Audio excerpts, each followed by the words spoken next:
I look down at my hands, twisting them slowly, observing each movement with a sense of wonder. Everything is brighter, clearer, sharper. 2 hours ago, I was lying on an operating table, and now I'm something entirely different, enhanced, reborn. I sit in the same chair where I woke, my muscles still humming with the energy they've infused into me. A team of scientists, alien, yet familiar, move around me, conducting tests. Kalia, the head researcher and my closest ally among them, watches carefully. She's one of the Rishian, a peaceful alien race that arrived on Earth years ago, altering the course of human history forever. Victor, how are you feeling? Kalia asks, her voice soft but deliberate, an accent hinting at her extraterrestrial origin. I flex my fingers, feeling the new strength coursing through my body. Like a new man, I reply. The enhancements have worked. I'm faster, stronger, more than human. But there's something more, a tension in the air. For months, the Rishian had pushed my limits, promising that all of this was for a reason. I'd agreed to the enhancements, trusting them and their intentions, but the purpose has remained elusive. Now, as Kalia looks at me with a mix of pride and something else, something heavier, I know the time for answers has come.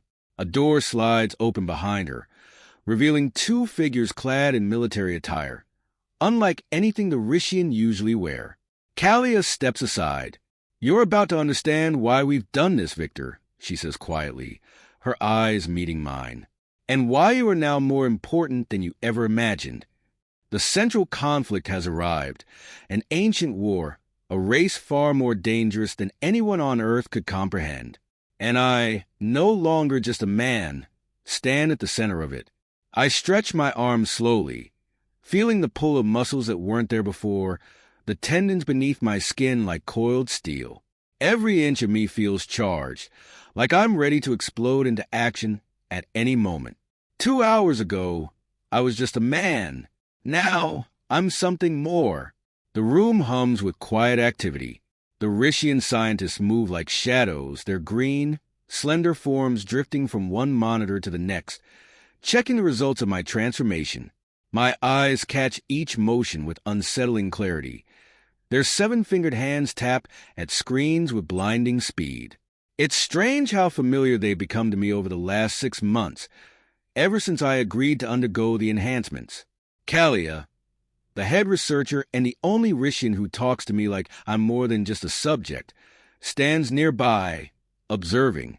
Her skin, a shade of green that almost blends with the sterile walls, is as calm as her demeanor, but her eyes, those large luminous eyes, are fixed on me with a sharpness that belies her otherwise gentle nature.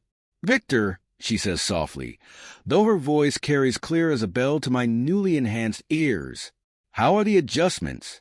Is your vision stable? I blink and look at her. Stable? More like unbelievable. I can see the pores on her skin, the tiny, almost invisible lines that crisscross her face, like delicate carvings in jade. Everything's so detailed. She nods, a slight smile touching her lips. Good. That means the optic enhancements are bonding as expected. No pain. No pain, I confirm, though there's an underlying itch at the back of my neck, something faint, a reminder of how far beyond human I've been pushed. What's next? Kalia's eyes flicker briefly to one of her colleagues, then back to me. First, we'll run some final reflex tests. The bonding process should be complete now. She raises her hand and flicks her fingers rapidly, faster than any human could. Follow. I track her movements with ease, my new eyes picking up each twitch, every micro-adjustment.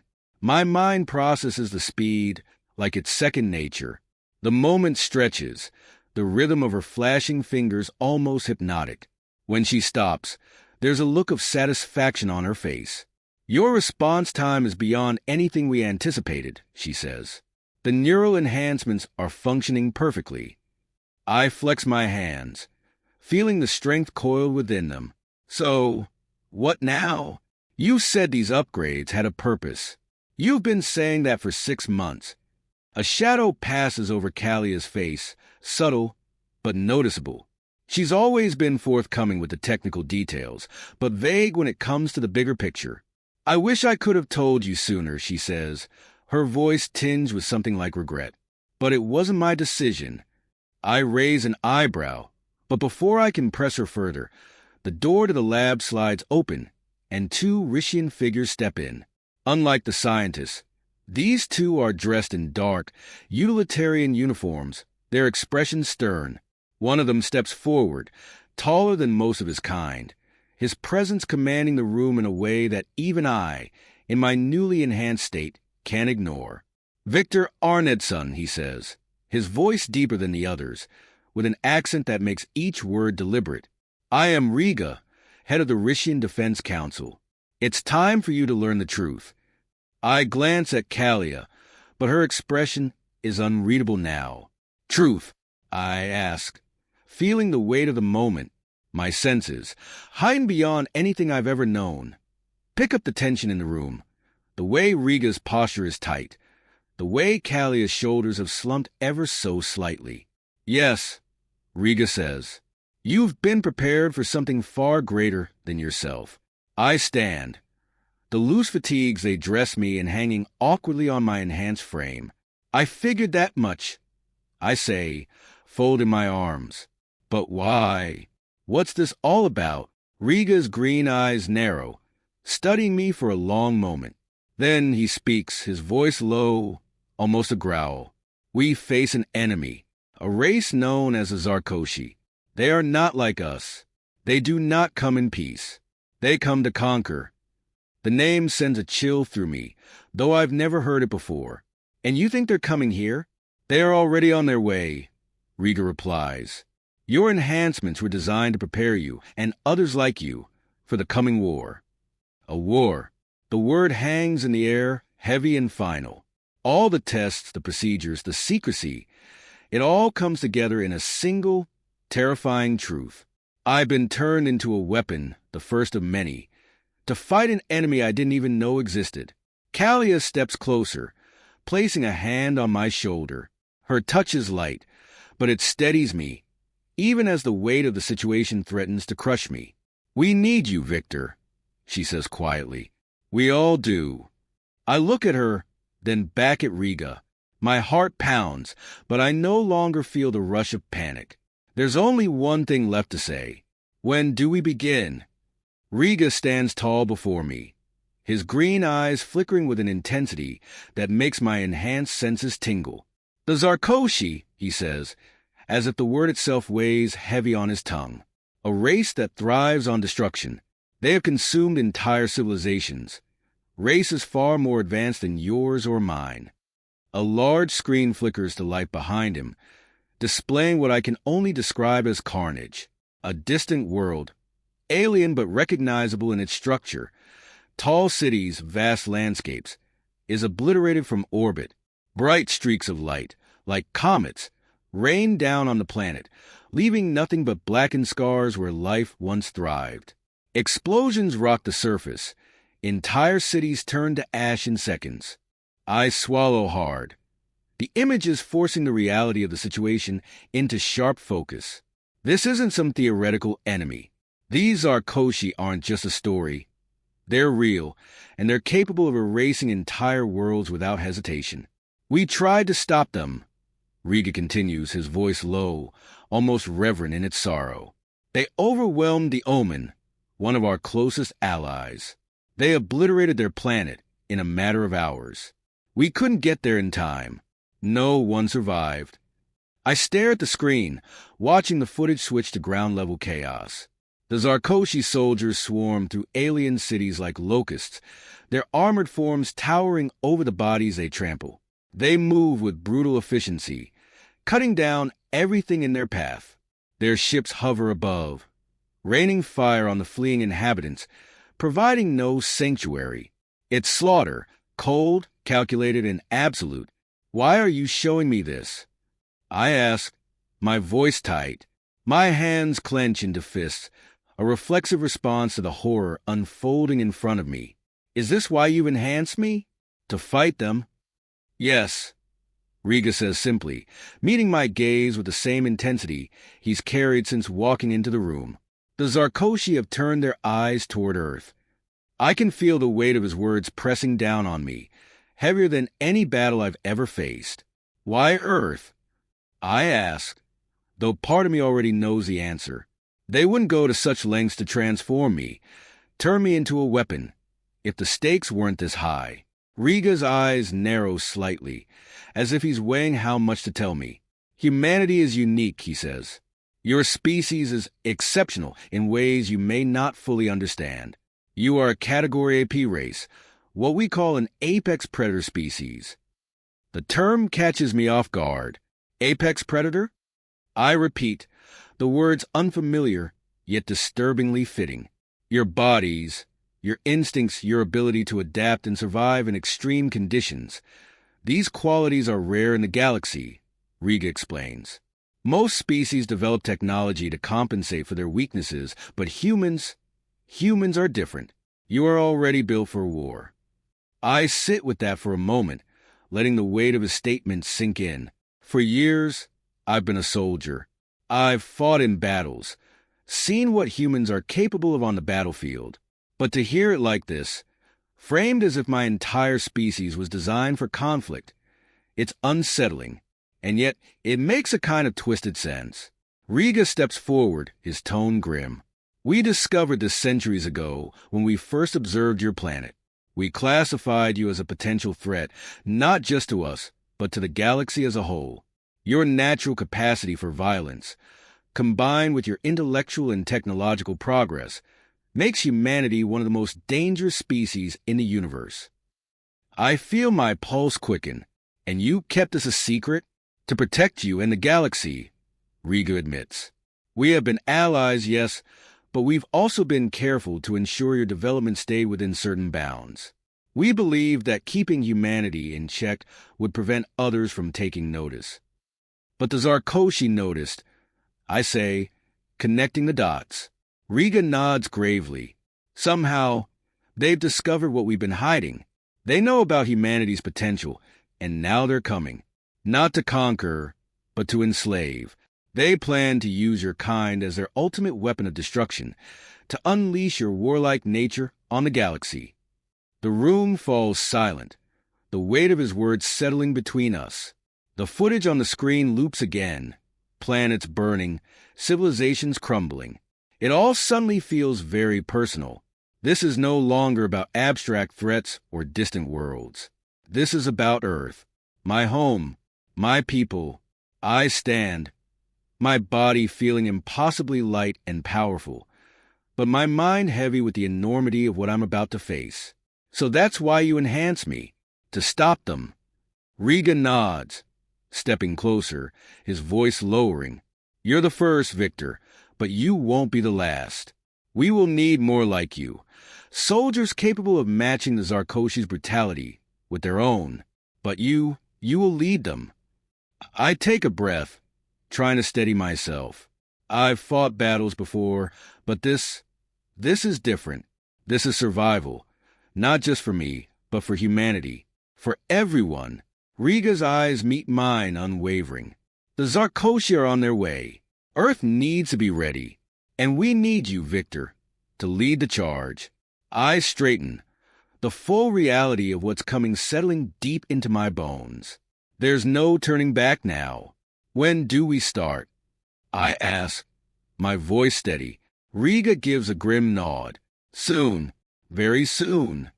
The air feels heavy as Riga's words settle into the quiet room. War. The thought reverberates through my mind, clashing with the calm exterior of the sterile lab. The faint hum of alien machines and the low murmurs of the Rishian scientists behind me. I've been in combat before, but this is something else. The stakes are unimaginable. Riga steps closer, his posture rigid, his face unreadable. Your mission, Victor, is simple but vital. Prepare Earth for war. You are the first of many, but right now, you are the only one capable of understanding the scale of what's coming. I let his words hang in the air, my mind racing. Prepare Earth, I repeat, my voice sounding distant to my own ears. What does that even mean? How am I supposed to do that? Kalia, who's been standing silently beside Riga, finally steps forward. Her presence, always calm, feels like a gentle anchor in the middle of this storm. You'll lead a force, Victor, she says softly. A new force. You've been enhanced to be stronger, faster, and smarter than any human alive. The others we will enhance, they will follow you. You'll be their commander. I blink, processing what she's saying. You mean you're going to create an army? Like me. Riga nods. Exactly. The enhancements you received are only the beginning. We plan to enhance more soldiers, many more, but we need a leader who can bring them together, who understands both the Rishian technology and human instincts. That's you, Victor. An army of enhanced soldiers, built to fight an enemy I barely understand. And I'm supposed to lead them. I've always been a soldier, trained to follow orders, to execute commands without hesitation. But leading this kind of war, leading humanity into battle against an alien force like the Zarkoshi, I glance at Kalia, hoping to find some reassurance in her eyes. But all I see is the weight of responsibility mirrored back at me. And what happens if we fail? I ask, though I already know the answer. Riga's voice is steady, but the gravity of his words feels like a punch to the gut. If we fail, Earth will fall. Your people will be enslaved, used as weapons to conquer other worlds. The Zarkoshi will spread like a plague, and nothing will stop them. I look away, my thoughts racing. Images flash through my mind. Cities burning, people screaming, Earth reduced to ash under the boot of an enemy I've never even seen. And I'll be on the front lines, the one expected to stop it. I don't know if I'm ready for this, I admit, my voice low. It's the first time I felt any real doubt since this whole process began. Kalia steps closer, her expression softening. You're ready, Victor. You've trained for this your entire life. Even if you didn't know it, the enhancements are just tools. What will win this war is your heart, your mind, your ability to lead. Her words hit something deep inside me, pulling at the core of who I am. She's right.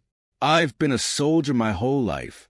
I've led men into battle, fought for something greater than myself. This is just another fight, on a much larger scale. I take a deep breath and straighten my back. So, what's the plan? I ask, feeling the shift inside me, the acceptance of what's coming. Riga and Kalia exchange a glance before Riga steps forward. We've already begun identifying soldiers who will be suitable for enhancement. Over the next few weeks, we'll initiate the process on a small scale. You'll oversee the training, the integration of the new enhancements. It won't be easy. Some may not survive the process. I nod. This is war. There are always casualties. And after that? I ask. After that, Riga says, his eyes narrowing with determination, we'll make contact with your military leaders. They need to understand the threat we're facing. Earth's armies will need to unite. No more borders, no more divisions. This is a war for the survival of your entire species. I feel the enormity of the task settle over me, but instead of fear, I feel something else, resolve. I've always been a soldier. Now I'll become something more, a leader, a protector. I look at Riga, then at Kalia. I'll do it, I say firmly. I'll lead your soldiers. I'll help prepare Earth, but I need something in return. Riga's brow furrows. What do you need? I hold his gaze. I need the truth. No more secrets. If I'm going to lead, I need to know everything. Every detail about the Zarkoshi, about your technology, about the risks. No more holding back. Riga hesitates for a moment, then nods slowly. Agreed. A strange calm washes over me, a sense of purpose settling in my chest. The path ahead is clear now, and there's no turning back. The Zarkoshi are coming, and I'll be the one standing between them and the destruction of everything I know. I take one last look at Kalia, and she gives me a small nod of encouragement. Then let's get started, I say. Riga's eyes burn with the same fierce determination I feel in my own chest. To war, Victor. To war, I echo. The weight of the moment hangs in the air, a silent reckoning as I step forward, my body humming with the energy of the enhancements. This is what I've been built for, what I've chosen, to stand between Earth and its destruction. There's no room for doubt now. Everything is set in motion, and the stakes are clearer than ever. The Zarkoshi are coming, and they won't stop until they've reduced Earth to ruins, enslaving humanity, turning us into their weapons of mass destruction. But I'm no longer just a soldier. I'm something more. Riga watches me closely, his sharp gaze measuring my resolve. We have limited time, Victor, he says, his voice steady but edged with urgency. We're working day and night to accelerate the enhancement process, but the Zarkoshi could be here in months, maybe less. We need to be ready by then. I nod, my mind already moving a mile a minute. What about Earth's governments? They'll resist this. We're talking about uniting armies that have been at odds for decades. How are we supposed to get them to work together? Riga's eyes harden, the determination in his voice matching my own rising resolve. That's why you're here. You'll be the one to convince them. They'll follow a leader who has the strength and vision to stand against this threat. But they'll need to see it for themselves. The urgency, the gravity of what's coming. He's right, of course. Humanity doesn't know what's coming for it. They haven't seen the footage, haven't witnessed the annihilation of an entire race, the way the Zarkoshi sweep through civilizations like a hurricane of death. And they definitely don't understand the power that now surges through my veins. I have to make them see, make them believe before it's too late. I exhale slowly, the weight of leadership settling over me like a mantle. So what's next? I ask, meeting Riga's gaze. Kalia steps forward, her calm voice a counterbalance to the tension in the room. The first wave of enhancements will be complete within the week. We'll need to train them, prepare them for combat. You'll be their commander, their mentor. They'll need your guidance, Victor, to learn how to control their new abilities. She pauses, her eyes softening. This won't be easy. Not everyone will survive the process, and not everyone will be ready for what's coming. But you're the key. If you can lead them, if you can show them the way, they'll follow. I give her a nod, the resolve in my chest hardening into something unbreakable. They'll be ready, I say firmly. I'll make sure of it. Riga stands taller, his expression one of grim respect. Once the first units are trained, we'll go public. The world will need to know the truth. That's when the real challenge begins. Uniting Earth's militaries, preparing for the Zarkoshi, none of this will be easy. But if we succeed, we might stand a chance. It's a slim hope, but it's hope all the same. That's all any soldier needs to keep fighting, to keep pushing forward when the odds are stacked against them. And if humanity's survival rests on me, on the soldiers we're about to create, then I won't let us fall. Riga steps closer, his voice lowering. There's something else you need to know, Victor. The Zarkoshi, they're not just coming for Earth. They're coming for you. I narrow my eyes, a cold realization settling in. Me, you, Riga confirms. When they discovered humanity's potential as a Category AP race, they also discovered you, our first enhanced soldier. You're a threat to them, a beacon of resistance. They'll stop at nothing to eliminate you. The revelation hits me like a punch to the gut, but I stand firm. The Zarkoshi can come for me if they want. They'll find out soon enough that I won't go down without a fight. Let them try, I say, my voice hardening with defiance. They'll regret it. Kalia smiles faintly, though her eyes remain serious. You'll need to be careful, Victor. The Zarkoshi are ruthless. They've conquered countless worlds, and they won't hesitate to strike at the heart of our defense. You'll be their primary target. I nod, fully aware of the danger but unwilling to back down. I know what I signed up for. If they want me, I'll be ready. Riga straightens, his expression resolute. Then we begin. The soldiers will be ready within days, and Earth's leaders will be briefed. You'll lead the first wave into battle when the time comes. The enormity of the task ahead looms over us, but I feel something stir deep inside me, a determination stronger than I've ever felt before. This is no ordinary war. This is a battle for the survival of my species, of everything I've ever known, and I'm ready to lead that fight. I turn toward the door, the path ahead clear in my mind. War is coming, and I will be there, standing on the front lines, leading humanity's charge against the Zarkoshi. This is just the beginning.